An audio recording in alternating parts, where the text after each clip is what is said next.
অনলাইনে জনগণনা আগামী 15 তারিখে শেষ হবে। হাতে মাত্র 2টি দিন সময় রয়েছে, তাই দেরি না করে দ্রুত আপনি এক্ষুনি অনলাইনে সেলফ এনুমারেশন ফর্মের মাধ্যমে আপনার পরিবারের জনগণনার কাজটি কমপ্লিট করুন। তবে আপনি কিভাবে সেলফ এনুমারেশন ফর্মটি অনলাইনে সাবমিট করবেন বা আপনার পরিবারের জনগণনার কাজটি কমপ্লিট করবেন, সম্পূর্ণ স্টেপ বাই স্টেপ গাইড আপনাদেরকে আমি আজকের এই ভিডিওর মাধ্যমে দিব। তাই ভিডিওটি স্কিপ না করে অবশ্যই ধৈর্য সহকারে শেষ পর্যন্ত দেখবেন। তো সবার প্রথমে আপনারা যে কোনো ব্রাউজারে আসবেন, সেন্সাস লিখে সার্চ করবেন, তাহলে আপনারা পেয়ে যাবেন সেলফ এনুমারেশন ফর্ম। তো আপনারা এই সেলফ এনুমারেশন এর উপর ক্লিক করবেন। এর উপর ক্লিক করলেই আপনার সামনে এমন একটি ইন্টারফেস চলে আসবে। তো এখানে ফার্স্ট আপনাকে কি করতে হবে, স্টেট সিলেক্ট করতে হবে। তো এখান থেকে আপনি স্টেট সিলেক্ট করে নেবেন ওয়েস্ট বেঙ্গল। স্টেট সিলেক্ট করার পরেই আপনার সামনে এমন একটি মেসেজ চলে আসবে। এখানে আপনারা ওকেতে ক্লিক করবেন। ওকেতে ক্লিক করার পরেই এবার এখানে কিন্তু আপনার পরিবারের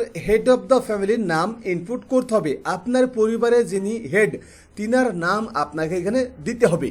তারপরে এখানে যে ইমেল আইডি, এটি কিন্তু বাধ্যতামূলক নয়, তবে চাইলে আপনি দিতে পারেন। এরপরে এখানে রয়েছে মোবাইল নম্বর।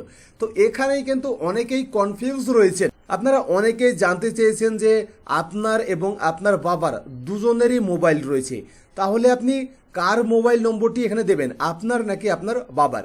তো দেখুন, যেহেতু আপনার বাবা আপাতত এখন পরিবারের হেড, তাই আপনার বাবার মোবাইল নম্বরটি দেওয়াই ভালো হবে। তবে চাইলে আপনি আপনার মোবাইল নম্বরটি দিয়েও কিন্তু ফর্মটি সাবমিট করতে পারেন।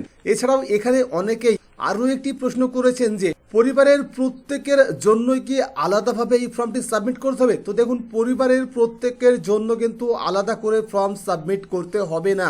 পুরো একটি পরিবারের জন্য একটি ফর্ম আপনাকে সাবমিট করতে হবে। তো এবার এখানে আপনি কি করবেন, হেড অফ দ্য ফ্যামিলির যে নাম হবে সেটি আপনারা এখানে বসিয়ে দেবেন। এরপরে ইমেল আইডি না দিতে পারেন, কোনো সমস্যা নেই, জাস্ট এখানে মোবাইল নম্বরটি বসিয়ে দেবেন। হেড অফ দ্য ফ্যামিলির যে মোবাইল নম্বর অথবা আপনার যে কোনো একটি মোবাইল নম্বর এখানে বসিয়ে দেবেন, তবে ভালো হবে হেড অফ দ্য ফ্যামিলির মোবাইল নম্বর এখানে বসালে। এরপরে এখানে যে ক্যাপচার কোড সেটি এখানে ইনপুট করবেন, তারপর গেট ওটিপিতে ক্লিক করবেন। গেট ওটিপিতে ক্লিক করার পরেই OTP send to your mobile নম্বর এমন একটি মেসেজ চলে আসবে। এখানে আপনারা জাস্ট ওকেতে ক্লিক করবেন। এবার এখানে ওটিপি পাঠানোর পরে ওটিপি আসতে কিছুক্ষণ সময় নিচ্ছে, এটি কিন্তু সম্পূর্ণটাই সার্ভারের প্রবলেম। এরপরে এখানে যখনই আপনি এখানে ওটিপি দিয়ে ভ্যালিড করবেন বা ভেরিফাই ওটিপিতে ক্লিক করবেন, তারপরে ওখানে সেকেন্ড মানে ফার্স্ট যে স্টেপ, সেখানে কিন্তু ডিস্ট্রিক্ট সিলেক্ট হতেও প্রবলেম করছে। আর এগুলো কিন্তু সম্পূর্ণটাই সার্ভারের প্রবলেম, এগুলো আপনাদের কোনো প্রবলেম নয়, এগুলো সার্ভারের প্রবলেম। তাই এই সমস্ত সমস্যাগুলোর একটাই সমাধান, সেটি হচ্ছে কি যে না, আপনাকে কিছুক্ষণ ওয়েট করে করে করতে হবে। যেহেতু এটি সার্ভারের প্রবলেম, এটি কিন্তু আপনি সমাধান করতে পারবেন না। তো জাস্ট এখানে আপনারা কি করবেন, ওটিপির যে ঘরটি রয়েছে এখানে আপনার মোবাইলে যাওয়া ওটিপি বসিয়ে দেবেন। তারপর এখান থেকে ল্যাঙ্গুয়েজটি সিলেক্ট করে নেবেন। ল্যাঙ্গুয়েজ সিলেক্ট করে নেবার পরে এবার এখানে আপনি যে ক্যাপচার কোডটি দেখতে পাচ্ছেন সেটি এখানে বসিয়ে দেবেন। ক্যাপচার কোড বসিয়ে দেওয়ার পরে ভেরিফাই ওটিপিতে ক্লিক করবেন। ভেরিফাই ওটিপিতে ক্লিক করার পরেই আপনার সামনে কিন্তু এমন একটি ইন্টারফেস চলে আসবে। এখানেও কিন্তু বেশ কিছু গুরুত্বপূর্ণ ইনফরমেশন দেওয়া রয়েছে, যেগুলো আপনারা পড়ে নিতে পারেন। এখানে জাস্ট আপনারা ওকেতে ক্লিক করবেন। ওকেতে ক্লিক করার পরে এখানে স্টেট, যেহেতু আপনি অলরেডি সিলেক্ট করেছেন, তাই এখানে স্টেট আর সিলেক্ট করতে হবে না, ডাইরেক্ট এখান থেকে কিন্তু আপনাকে আপনার যে জেলা সেটি কিন্তু সিলেক্ট করে নিতে হবে। তো এখান থেকে আপনি আপনার জেলার নামটি বসিয়ে দেবেন। এরপরে এখানে পিনকোড, আপনার যে এরিয়া পিনকোড সেটি এখানে বসিয়ে দেবেন। এরপরে যদি আপনারা নিচের দিকে আসেন, তাহলে কিন্তু এই ম্যাপ থেকে আপনাকে কিন্তু আপনার যে এরিয়া বা আপনার যে ঘর বা বাড়ি সেটি কিন্তু আপনাকে সিলেকশন করতে হবে। তার জন্য এখানে প্রথমেই আপনি আপনার যে গ্রামের নাম সেটি লিখে দেবেন। যখনই আপনারা এখানে গ্রামের নাম লিখবেন, তখনই দেখবেন নিচে কিন্তু সাজেস্ট করবে যে গ্রামের নামটি আপনি লিখেছেন সেই গ্রামের নাম। তো এখান থেকে আপনার যেটা হবে সেটি আপনারা এখান থেকে সিলেক্ট করে নেবেন। তারপরে আপনারা এখানে চলে আসবেন ম্যাপে। ম্যাপে আসার পরে এবার এখান থেকে আপনার যে বাড়ি বা ঘর হবে সেটি কিন্তু আপনাকে এখান থেকে সিলেক্ট করতে হবে। তো এবারে ম্যাপে এসে আপনারা কিন্তু জুম ইন এবং জুম আউট খুব সহজে করতে পারবেন না। তো এখান থেকে কি করবেন, কিবোর্ডের কন্ট্রোল টিপে রেখে মাউস থেকে আপনাকে জুম ইন জুম আউট করতে হবে। দেখতে পাচ্ছেন আমি কিন্তু মাউস থেকে জুম ইন এবং জুম আউট এখান থেকে করতে পারছি। তো আপনারা এইভাবে জুম ইন জুম আউট করে নেবেন। তারপরে আপনার যে এরিয়া হবে সেটি কিন্তু আপনাকে এখান থেকে সিলেকশন করতে হবে, বা আপনার যে বাড়ি হবে সেটি কিন্তু আপনাকে এখান থেকে সিলেকশন করতে হবে। তো এবারে এখানে আপনারা যদি একটু স্ক্রল করেন, এখানে যে মধ্যে যে ফুটাটি দেখতে পাচ্ছেন, এই ফুটাটি কিন্তু আপনাকে আপনার বাড়ির উপরে এইভাবে কিন্তু নিয়ে যেতে হবে। যদি এইভাবে নিয়ে যান তাহলেই কিন্তু এই লোকেশনটি কিন্তু ওখানে কার সেট হয়ে যাবে। যেখানে আপনার বাড়ি হবে সেই বাড়ির উপরেই কিন্তু আপনাকে এই ফটোটি নিতে হবে, তবেই কিন্তু লোকেশনটা ওখানে চেঞ্জ হয়ে যাবে। তো এখানে আমি আমার যেটা সেটি কিন্তু আমি এখান থেকে সিলেকশন করে নিয়েছি। সিলেকশন করে নেবার পরে সেম এই একইভাবে আপনারাও কিন্তু সিলেকশন করে নেবেন। সিলেকশন হয়ে গেলেই এখানে আপনারা কি করবেন, অবস্থান নিশ্চিত করুন, এখানে ক্লিক করবেন। এখানে ক্লিক করার পরে আপনারা যদি নিচের দিকে স্ক্রল করে আসেন তাহলে এখানে পেয়ে যাবেন সেভ করুন এবং পরবর্তী পর্যায়ে এগিয়ে যান। আপনারা এখানে ক্লিক করবেন। এখানে ক্লিক করার পরে এখানে কিন্তু আপনাকে আপনার ডিটেলসটি পুনরায় দেখিয়ে দিবে। আপনারা ডিটেলস দেখে নেবেন, তারপরে আপনারা এখানে হ্যাঁতে ক্লিক করবেন। হ্যাঁতে ক্লিক করার পরে আপনার সামনে এবার বেশ কয়েকটি প্রশ্ন চলে আসবে। তার মধ্যে এখানে বলা হচ্ছে গৃহের মেঝের প্রধান উপাদান কি, মানে আপনার ঘরের যে মেঝে সেই মেঝেটি মাটির রয়েছে নাকি পাথরের রয়েছে নাকি সিমেন্টের রয়েছে নাকি মোজাইক করা রয়েছে নাকি মেঝেতে টালি রয়েছে, সেটি কিন্তু আপনাকে এখান থেকে সিলেকশন করতে হবে। তো এখানে আমার ক্ষেত্রে যেটাই হবে সেটি আমি সিলেক্ট করব, আপনার ক্ষেত্রে যেটা হবে সেটি কিন্তু আপনি এই কয়েকটি প্রশ্নের মধ্যে থেকে উত্তরগুলো খুঁজে খুঁজে অ্যান্সার দিয়ে দেবেন। তো প্রথম প্রশ্নের যে উত্তর, গৃহের মেঝের প্রধান উপাদান কি, তো এখানে আমার ক্ষেত্রে মাটি, আমি মাটি করব।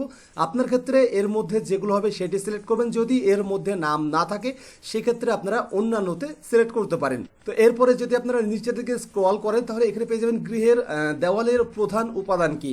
এবার ঘরের যে দেওয়াল সেটির উপাদান কি সেটাও কিন্তু আপনাকে এখান থেকে উল্লেখ করতে হবে। ঘাস, খড় বা বাঁশ ইত্যাদি, তারপর এখানে প্লাস্টিক বা পলিথিন, তারপরে মাটি, কাঁচা ইট, কাঠ, গাঁথুনি না করা পাথর, তারপরে গাঁথুনি করা পাথর, পোড়া ইট, আর এর মধ্যে যদি কোনোটাই না থাকে তাহলে আপনারা এখানে অন্যান্য নামে একটি অপশন পেয়ে যাবেন। এরপরে আপনারা 3 নম্বরে আরও একটি প্রশ্ন পেয়ে যাবেন। এখানে বলা হচ্ছে গৃহের ছাদের প্রধান উপাদান কি। এবার এখানে আপনার যে ছাদ সেটার উপাদান কি, তবে যদি এখানে আইচিনোতে একবার ক্লিক করেন তাহলে এখানে দেখতে পেয়েছেন কি বলা হচ্ছে, বাড়ির ছাদ নির্মাণের মুখ্য উপাদান নির্ধারণ করার জন্য ছাদের বেশিরভাগ অংশ যে উপাদান দিয়ে তৈরি তার উপযুক্ত কোডটি নির্বাচন করুন। মানে এখানে বলা হচ্ছে আপনার যে ছাদ রয়েছে সেই ছাদটি যে উপাদান, মানে যে উপাদান বেশি ব্যবহার হয়েছে সেটাই কিন্তু আপনাকে এখানে উল্লেখ করতে বলা হচ্ছে। তো এখানে ঘাস, খড়, বাঁশ, কাঠ, তারপরে এখানে প্লাস্টিক, পলিথিন, হাতের তৈরি টালি, তারপরে মেশিন প্রস্তুত টালি, পোড়া ইট, পাথর, স্টিল পাথর, কংক্রিট নাকি অন্যান্য। আপনার ক্ষেত্রে যেটা হবে সেটি আপনারা এখান থেকে বেছে নেবেন। তো এখান থেকে বেছে নেবার পরে এরপরে 4 নম্বরের যে প্রশ্ন আসছে সেটি হচ্ছে গৃহের বর্তমান অবস্থা। তো এখানে বর্তমান অবস্থা বলতে বোঝানো হচ্ছে যে আপনার যে ঘর সেটি এখন আপাতত বাসযোগ্য নাকি বাসযোগ্যর থেকেও ভালো। মানে এখানে যদি আপনারা লক্ষ্য করেন তাহলে এখানে কি বলা হচ্ছে, দেখুন একটি বাড়ি ক্ষতিগ্রস্ত হিসেবে গণ্য হবে যদি বাড়িটির অবস্থা এমন হয় যে ভেঙে পড়েছে অথবা ভালো মতো মেরামতির প্রয়োজন আছে। এছাড়াও যদি বাড়িটির কোনো অবস্থা মেরামতি বা পুনরুদ্ধার না হয় সেক্ষেত্রে কিন্তু সেটাই ক্ষতিগ্রস্ত হিসেবে গণ্য হবে। মানে আপনার এমন একটি বাড়ি রয়েছে যেটি হয়তো বা মেরামত হবেই না বা মেরামত করলেও সেটা সম্ভবের মধ্যে আসছে না, তো সেগুলো কিন্তু ক্ষতিগ্রস্তর মধ্যেই আসবে। তো তার জন্য আপনারা ক্ষতিগ্রস্ততে সিলেক্ট করবেন। আর যদি আপনার মোটামুটি বাড়িঘর ভালোই থাকে তাহলে এখানে আপনারা বাসযোগ্য জাস্ট এটি সিলেক্ট করবেন। আর ভালো, মানে যদি আপনার বাড়িঘর একদমই ভালো হয় তাহলে আপনারা ভালোতে সিলেক্ট রাখবেন। তো এখানে আপনার ক্ষেত্রে যেটা হবে সেটি আপনারা এখান থেকে সিলেক্ট করে নেবেন। এরপরে আপনারা এখানে পেয়ে যাবেন সেভ করুন এবং পরবর্তী পর্যায়ে এগিয়ে যান, এখানে ক্লিক করবেন। এখানে ক্লিক করার পর এখানে বলা হচ্ছে আপনি কি নিশ্চিত যে আপনি এগিয়ে যেতে চান, তাহলে অবশ্যই এখানে আপনারা হ্যাঁতে ক্লিক করবেন। হ্যাঁতে ক্লিক করার পরে আপনার সামনে 3 নম্বর যে পেজ সেটি চলে আসবে। তো এবার এখানে দেখুন কি বলা হচ্ছে, এই পরিবারের নিয়মিতভাবে বসবাসকারীর সদস্যের মোট সংখ্যা কত। তো এখানে আপনি যে পরিবারের জনগণনার ফর্মটি ফিল আপ করছেন সেই পরিবারে নিয়মিত বসবাসকারী সদস্যর সংখ্যা কত, মানে এখানে আপনার পরিবারের মোট জনসংখ্যা কত সেটাই কিন্তু জানতে চাওয়া হয়েছে। তো এখান থেকে আপনার পরিবারের যে মোট জনসংখ্যা সেটা কিন্তু আপনাকে এখানে লিখে দিতে হবে। এরপরে এখানে বলা হয়েছে পরিবারের প্রধানের নাম নির্বাচিত ভাষায়, মানে লোকাল ল্যাঙ্গুয়েজে কিন্তু আপনাকে এখানে লিখতে হবে। তো লোকাল ল্যাঙ্গুয়েজ অর্থাৎ আমাদের লোকাল ল্যাঙ্গুয়েজ হচ্ছে বাংলা, তাই আমি বাংলাতে এখানে লিখে দিলাম। এবার লোকাল ল্যাঙ্গুয়েজ এখানে লিখে দেওয়ার পর এখানে বলা হচ্ছে পরিবারের প্রধানের লিঙ্গ।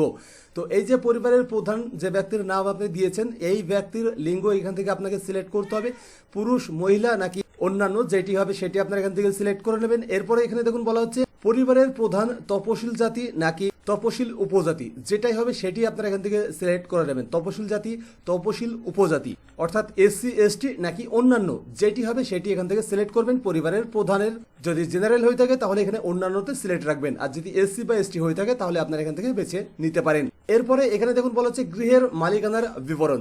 তো এই গৃহের মালিকানার বিবরণ এখানে দেখুন কয়েকটি অপশন দেওয়া রয়েছে। নিজের ভাড়া কিন্তু অন্যত্রে নিজের বাড়ি আছে, ভাড়া এবং অন্যত্রে নিজের বাড়ি নেই, এবং অন্যান্য, চারটি অপশন দেওয়া রয়েছে। নিজের মানে আমার নিজের বাড়ি, তাই এখানে আপনারা নিজের সিলেক্ট করবেন যদি আপনার বাড়িটি নিজের হয়। এবং 2 নম্বর যে অপশন ভাড়া কিন্তু অন্যত্রে নিজের বাড়ি রয়েছে। এবার আপনার বাড়ি তো ঠিকই রয়েছে, কিন্তু কর্মসূত্রে আপনি কোথাও গিয়েছেন এবং সেখানে যদি আপনি ভাড়া নিয়ে থাকেন সেক্ষেত্রে আপনার 2 নম্বর অপশন।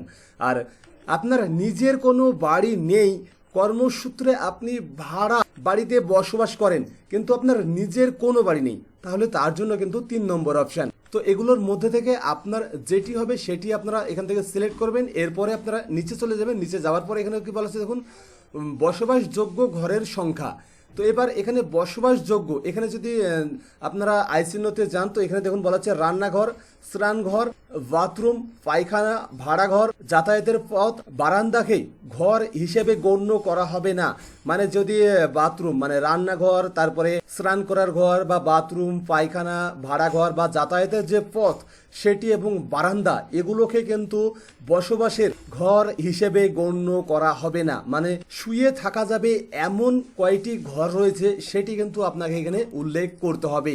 এরপরে এখানে কি বলা আছে দেখুন, এই পরিবারের বসবাসকারী বিবাহিত দম্পতির সংখ্যা। তো এখানে অনেকেই কনফিউজ হয়ে থাকবেন যে বিবাহিত দম্পতির সংখ্যা এটা আবার কি বোঝাতে চাইছে।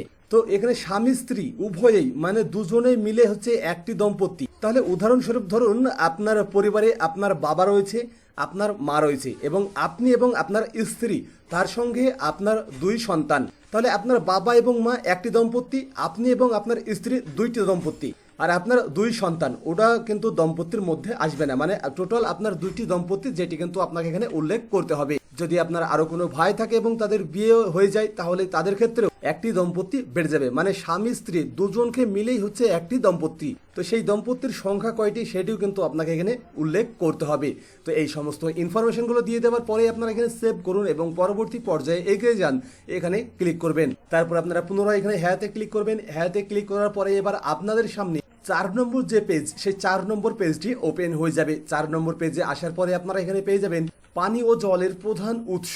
তো এখান থেকে পানি ও জলের যে প্রধান উৎস সেটি কিন্তু আপনাকে উল্লেখ করতে হবে। পরিশ্রুত কলের জল, অপরিশ্রুত কলের জল, তারপর কুয়ো, পাম্প, টিউবওয়েল, ঝর্ণার জল নাকি নদীর জল। এক কথায় এর মধ্যে থেকে আপনার যে প্রধান জলের উৎস সেটি কিন্তু উল্লেখ করতে হবে, যে কোনটি, টিউবওয়েলের জল নাকি ঝর্ণার নাকি নদীর।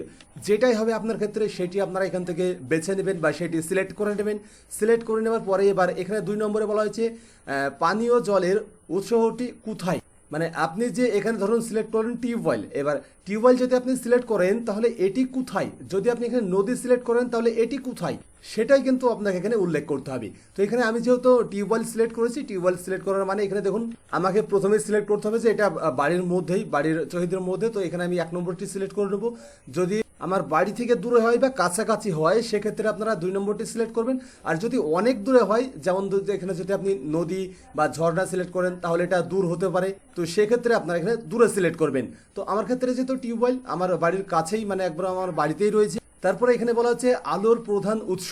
তো আলোর প্রধান উৎস কি, সেটা বিদ্যুৎ, কেরোসিন, সৌরবিদ্যুৎ, অন্যান্য তেল নাকি অন্য কোনো উৎস, নাকি আলোর ব্যবস্থাই নেই। তো এর মধ্যে থেকে যেটাই হবে সেটি আপনারা বেছে নেবেন। অধিকাংশ কিন্তু বিদ্যুৎ। তারপরে আপনারা যদি নিচের দিকে যান এখানে পেয়ে যাবেন শৌচালয়ের উপলব্ধতা, হ্যাঁ এবং না। তো এবার হ্যাঁ এর মধ্যে কিন্তু 3টে অপশন রয়েছে, কেবলমাত্র এই পরিবারটির ব্যবহারের জন্যই, মানে যে শৌচালয় বা বাথরুম রয়েছে সেটি শুধুমাত্র এই পরিবারের জন্যই যদি হয়ে থাকে তাহলে আপনারা এখানে 1 নম্বর সিলেক্ট করবেন। আর যদি অন্য পরিবারের সাথে যুক্ত হয়ে আপনার শৌচালয় বা বাথরুম থাকে সেক্ষেত্রে আপনারা 2 নম্বরটি সিলেক্ট করবেন। আর যদি সর্বসাধারণের হয়ে থাকে সেক্ষেত্রে আপনারা সর্বসাধারণের জন্য শৌচালয় 3 নম্বর অপশনটি সিলেক্ট করে নেবেন। এবার এখানে আপনার ক্ষেত্রে যেটা হবে সেটি আপনারা এখান থেকে সিলেক্ট করবেন। আর যদি না হয় মানে খোলা জায়গায়, তাহলে আপনারা খোলা জায়গা সিলেক্ট করে নিতে পারবেন। এরপর এখানে বলা হয়েছে শৌচালয়ের ধরন। তো শৌচালয়ের যে ধরন সেটিও আপনারা এখান থেকে সিলেক্ট করে নেবেন। তো এখানে যখন এ বিষয়ে সবাই জানেন, যে কারণে কিন্তু আমি আর এই বিষয়টি ডিটেলসে বলতে চাইছি না। তো আপনারা নিজেরাই যে অপশনগুলো হবেন ঠিকঠাকভাবে বেছে নেবেন বা সেই অপশনটির উপর ক্লিক করবেন। ক্লিক করার পরে এবার এখানে বলা হচ্ছে বর্জ্য জলের নিকাশি কার সাথে যুক্ত। মানে এখানে যে আপনার বর্জ্য জলের নিকাশি কার সাথে যুক্ত রয়েছে, মানে এই যে ঢাকা নর্দমা নাকি খোলা নর্দমা নাকি কোনো নর্দমায় নেই, মানে এই যে জল এটি নর্দমায় যাচ্ছে নাকি খোলা নর্দমায় যাচ্ছে নাকি ঢাকা নর্দমায়, মানে কোথায় যাচ্ছে, যেটি হবে আপনার ক্ষেত্রে সেটি আপনারা এখান থেকে বেছে নেবেন বা সেটির উপর ক্লিক করবেন। তারপরে এখানে বলা হচ্ছে আপনার বাড়ির মধ্যে স্নানের ব্যবস্থা রয়েছে কিনা। যদি থাকে তাহলে স্নানের ঘর আছে, এটাতে আপনি ক্লিক করতে পারেন। যদি না থাকে স্নানের জন্য ছাদবিহীন ঘেরা জায়গা আছে, মানে স্নান তো আপনি করেন কিন্তু ছাদবিহীন ঘেরা জায়গা, চারিদিক ঘেরা কিন্তু ছাদ নেই, সেটা যদি আপনার ক্ষেত্রে হয়ে থাকে তাহলে 2 নম্বরটি সিলেক্ট করবেন। আর স্নানের ঘর মানে আলাদা যদি বাথরুম থাকে স্নান করার, সেক্ষেত্রে আপনারা 1 নম্বরটি সিলেক্ট করতে পারেন। আর যদি না থাকে তাহলে আপনারা ডাইরেক্ট নাতে সিলেক্ট করে নেবেন। এরপরে এখানে বলা হয়েছে রান্নার ঘর এলপিজি পিএনজি রান্নার গ্যাস এর সংযোগ আছে কিনা। তো রান্নাঘরের রান্না হয়, তবে যদি এলপিজি কানেকশন থাকে তাহলে আপনারা এই অপশনটি ক্লিক করবেন। এলপিজি পিএনজি রান্নার গ্যাস এর সংযোগ আছে।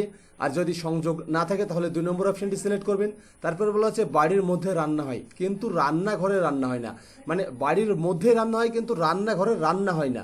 তারপরে আপনারা এখানে আরো একটি অপশন পেয়ে যাবেন খোলা জায়গায় বাড়ির বাইরে রান্না হয়।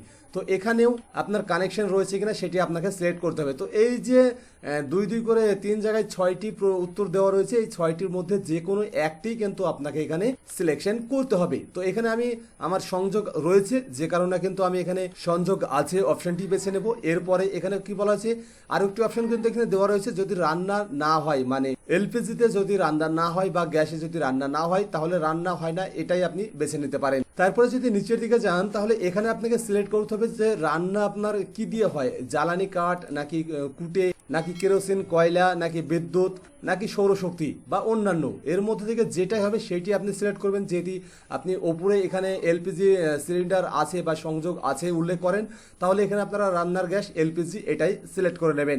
এটা সিলেক্ট করে নেবার পরে এবার এখানে তো উপরের সমস্ত ইনফরমেশন দিয়ে দেওয়ার পরে আপনারা এখানে পুনরায় সেভ করুন এবং পরবর্তী পর্যায়ে এগিয়ে যান। এখানে ক্লিক করবেন।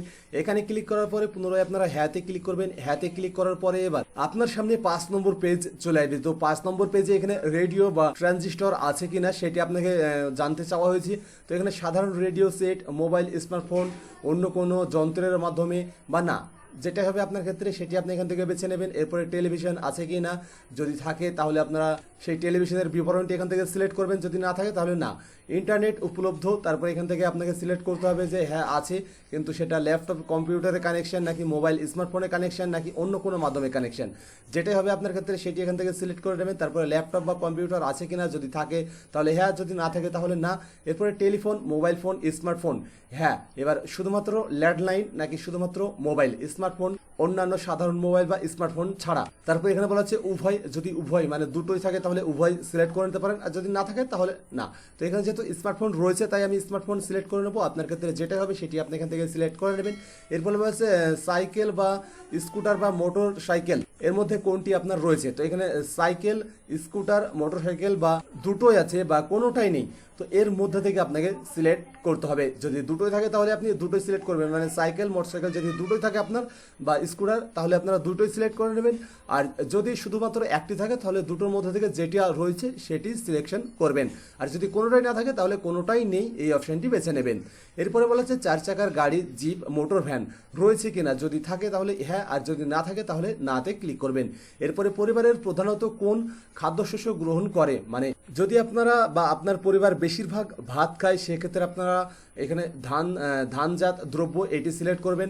যদি রুটি খেয়ে থাকেন তাহলে গমজাত দ্রব্য এটি সিলেক্ট করবেন। বা এর মধ্যে থেকে আপনার জন্য যেটি প্রযোজ্য হবে সেটি আপনারা এখান থেকে সিলেক্ট করে নেবেন। সিলেক্ট করে নেবার পরে এবার এখানে সেভ করুন এবং পরবর্তী পর্যায়ে এগিয়ে যান, এখানে ক্লিক করবেন। তো আপনারা যখনই সেভ করুন পরবর্তী পর্যায়ে এগিয়ে যান, এখানে ক্লিক করার পরে আপনার সামনে এমন একটি পেজ চলে আসবে। এখানে আপনাকে হ্যাঁতে ক্লিক করতে হবে। হ্যাঁতে ক্লিক করার পরে এবার এখানে বলা হচ্ছে প্রিভিউ, পরিবারের দেওয়া তথ্যের বিবরণ, যতগুলো তথ্য আপনি দিয়েছেন সমস্ত তথ্যের বিবরণ কিন্তু এবার এখানে আপনাকে দিয়ে দেওয়া হবে। তো এই তথ্যগুলো আপনাকে কিন্তু রিভিউ করে দেখে নিতে হবে। সমস্ত ইনফরমেশন এতক্ষণ পর্যন্ত আপনি যতগুলো ইনফরমেশন ইনপুট করলেন সমস্ত ইনফরমেশন এখানে দেওয়া রয়েছে, মানে এটি প্রিভিউ পেজ। এখান থেকে সমস্ত ইনফরমেশন দেখে নেবার পরে এবার এখানে আপনারা তিনটি অপশান পেয়ে যাবেন। একটি হচ্ছে তথ্য পরিবর্তনের জন্য ফিরে যান।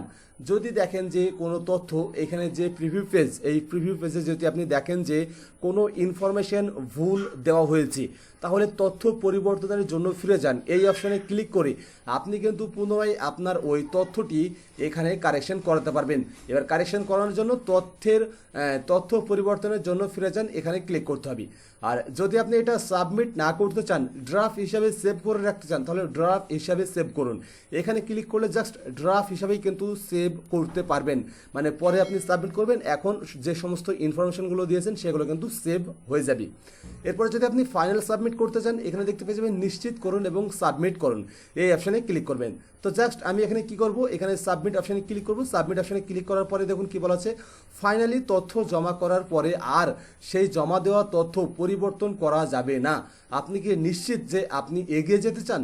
মানে এখানে বলা হচ্ছে আপনার যে সাবমিট সেটি যদি আপনি ফাইনাল সাবমিট করে দেন তাহলে কিন্তু তারপরে আপনি এই তথ্য পরিবর্তন করাতে পারবেন না। তো এবার আমি তো এখানে কোনো তথ্য পরিবর্তন করাতে চাই না, জাস্ট আমি এখানে হ্যাঁ অপশানে ক্লিক করবো। হ্যাঁ অপশানে ক্লিক করার পরে দেখতে পাচ্ছেন আমার ফর্মটি কিন্তু সাকসেসফুলি এখানে সাবমিট হয়ে গেছে। এবার সাকসেসফুলি এখানে সাবমিট হয়ে যাওয়ার পরে আমাকে কিন্তু একটি নম্বর দেওয়া হয়েছে এবং এই নম্বরটি কিন্তু আমাকে সেভ করে রাখতে হবে। শুধু এখানেই সাবমিট করার পরে স্ক্রিনে যে নম্বরটি দিচ্ছে এমনটা কিন্তু নয়, এই সেম নম্বর বা অ্যাপ্লিকেশন নম্বরটি আপনার মোবাইলেও পাঠানো হবে। তো এই অ্যাপ্লিকেশন নম্বরটি যত্ন সহকারে রেখে দেবেন, কারণ আগামী 15 তারিখের পরেই অফলাইনের মাধ্যমে যে সমস্ত আধিকারিকরা আসবে সেই আধিকারিকদের কাছে কিন্তু এই নম্বরটি আপনাকে শো করাতে হবে। এই নম্বরটি শো করালে তাদের যে ডিটেলস সেগুলো কিন্তু আপনারা আধিকারিকদের অ্যাপ্লিকেশনে দেখতে পাবেন, যদিও বা এটি আধিকারিক রায় দেখতে পাবে, আপনাদেরকে দেখাবে না। তো এই ছিল ভিডিও। তো এই ভিডিওতে আপনাদেরকে দেখানোর ছিল যে আপনারা কিভাবে জনগণনার যে অনলাইন ফর্ম সেটি অনলাইনে সাবমিট করবেন। তো এই ছিল ভিডিওটি কেমন লাগলো অবশ্যই কমেন্ট করে জানাবেন। যদি ভিডিওটি ভালো লাগে ভিডিওটি লাইক করবেন, কমেন্ট করবেন, আপনার বন্ধুদের সাথে শেয়ার করবেন। পরবর্তীতে এমনই গুরুত্বপূর্ণ ভিডিও দেখার জন্য চ্যানেলটি সাবস্ক্রাইব করে পাশের বেল আইকনটি অল করে রাখবেন। যদি আপনি ভিডিওটি ফেসবুক থেকে দেখেন তাহলে অবশ্যই ফেসবুক পেজটিও ফলো করে রাখবেন। আজকের ভিডিও শুরু থেকে শেষ পর্যন্ত দেখার জন্য আপনাকে অসংখ্য ধন্যবাদ।